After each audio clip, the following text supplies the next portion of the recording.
Welcome to the deep dive. So today we're taking a slightly different tack, maybe. Oh, how so? Well, instead of looking at, a bunch of different documents, we're really going to focus in on just one audio source. Okay, interesting. Which one? It's an excerpt from a show called The Chris Abraham Show. Specifically, it's Season 9, Episode 8, and the title is You Can't Deprogram the Willing. Right, I remember this one. And the interesting thing here is that it's actually presented as a scripted monologue by the host, yeah. Exactly. So it's one person's crafted perspective. Which makes our job, our mission for this deep dive pretty clear, I think. Yeah, basically to unpack the arguments he's making in that monologue. Right, to really try and understand the points, the insights he's presenting about the political divides in America. Especially looking at how he explains the motivations of people who support Donald Trump and the whole MAGA movement.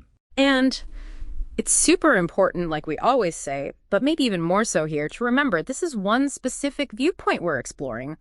Our goal isn't to endorse it, but just to get a handle on the arguments being made. Absolutely. So let's start with that title because it really sets the stage. You can't deprogram the willing. Mm-hmm. He's pushing back hard against this idea that MAGA supporters are, brainwashed or tricked somehow. Yeah, that's the absolute core of it. He's arguing, look, this isn't some mass hypnosis. It's about conscious choices people have made based on specific feelings, specific grievances. Grievances that he thinks aren't really being heard or understood elsewhere. Exactly. That's the implication, that just dismissing it as, people being fooled, well, that completely misses what's actually going on, according to him. It prevents any real understanding. Okay. And pretty early on, he takes aim at a very common framing we hear all the time. You mean the woke left versus Christian nationalist thing? Yeah, that binary. He basically throws it out, calls it, tired. Tired. And an evergreen liberal panic. Pretty strong words. Yeah. So what's his alternative? How does he see it? Well, he kind of downplays that whole massive ideological war aspect, at least for the average person. Right. His point seems to be that while pundits and, Twitter might be obsessed with that fight, a lot of regular Americans are just way more focused on, everyday stuff. Paying the bills, getting kids to school. Yeah, exactly. Jobs, affordability, their local community. He's suggesting they don't necessarily see themselves fitting neatly into one of those two big dramatic camps. Which leads into how he describes Trump himself, because it's definitely not the Christian nationalist leader image. Not at all. No, he explicitly rejects that. He paints Trump more as what was the phrase? A crude populist operator. Right. Crude, but effective in his view. Effective at channeling frustration, yes. He talks about this feeling among particularly working class voters of being constantly scolded. Scolded. Yeah, and labeled, called deplorables or bigots or whatever the term of the day is. And Trump taps into that feeling of being looked down upon. That's the argument, that Trump's appeal, at least partly, comes from him basically saying, I hear you, and it's okay to be annoyed by all this. He voices the stuff they feel, but maybe can't say. Okay, that makes sense as an argument. And building on that, he talks about this idea of a shrinking tent on the left. That's a really evocative phrase. It is, isn't it? Yeah. His point there is that some people, maybe former Democrats or just undecided voters, feel pushed away. Pushed away how? He argues the left, or at least parts of it, has become sort of exclusive, focused on issues or a style that alienates people who don't fit a certain mold. He uses that pretty pointed description. Something about champagne rooms. Yeah, the champagne room full of Ivy League progressives, DEI consultants, and digital morality police. Wow. Okay. BEI meaning diversity, equity, inclusion initiatives, for context. Right. So he's painting this picture of a movement that feels maybe judgmental or unwelcoming to people outside that specific circle. And contrast that with Trump's appeal, which he calls a pirate ship. Yeah. Which sounds chaotic, maybe dangerous even, but also less judgmental, maybe more accepting of people who don't toe a particular line.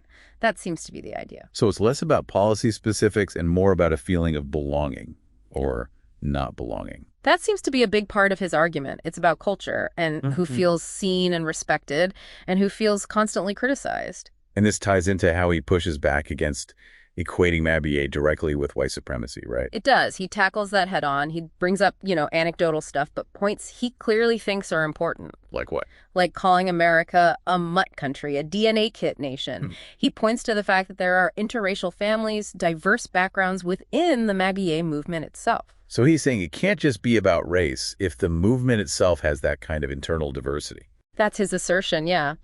He argues the core driver isn't primarily race, but these feelings of lost rank, I think he says, lost sovereignty, and just being tired of the constant scolding. Okay. And then there's this really crucial distinction he makes between equality and equity that seems central. Absolutely critical to his whole argument, I think. Yeah. He suggests that, look, Trump supporters might overlook scandals, maybe even crudeness. But what would really alienate them is a full-on embrace of equity, as it's often framed now. And we should clarify, equity often means aiming for fair outcomes by addressing historical disadvantages. Right, which is different from equality, which is more about equal opportunity. So why does he think equity is the breaking point? Because, he argues, for many Americans, equality is core American DNA. It's fundamental.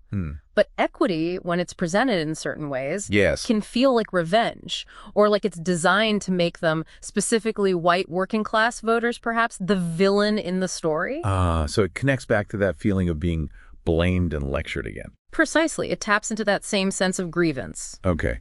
Then he shifts slightly to talk about annoyance versus oppression, which is a pretty stark comparison. It really is. He basically says, okay, maybe you find the woke left, as he calls it, annoying. Maybe their language or priorities rub you the wrong way. But, he argues, being annoyed is fundamentally different from living under actual authoritarian oppression. He's drawing a very clear line there. So what was the appeal of Trump then, in that context, if not fighting oppression? He suggests it was much simpler for many voters. It was about wanting to be left alone. Left alone. Yeah, and getting, quote, permission to breathe without apology. It seems to be about pushing back against what they perceive as constant social monitoring and pressure. So, taking all that together, his final conclusion about MAGA isn't that it's a cult. No, he explicitly says it's not a cult. He frames it as a reaction. A reaction to the left. Pretty much. A reaction to the perceived direction, the perceived exclusivity, the perceived judgment coming from parts of the left. And he has a warning tied to that, doesn't he? He does. He basically says, unless the left changes course, unless it starts focusing more on genuinely shared values, he lists things like dignity, fairness, freedom, instead of what he calls tribal grievance in institutional status games.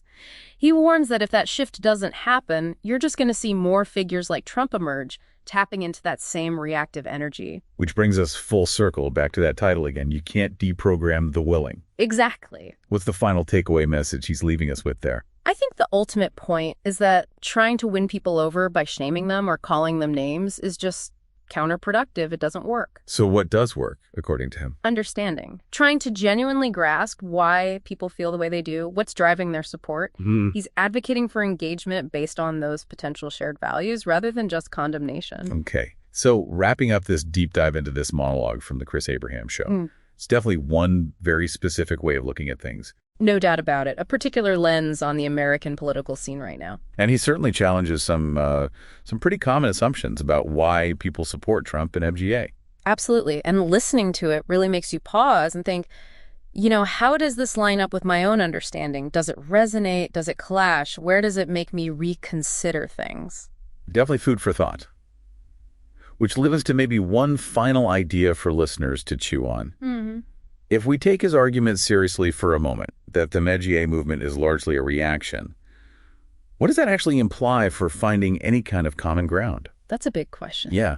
How could different groups, even ones that seem totally opposed, actually find and, build on those shared values, dignity, fairness, freedom he mentioned? Is that even possible across these divides? It's certainly something to reflect on further, a complex challenge for sure.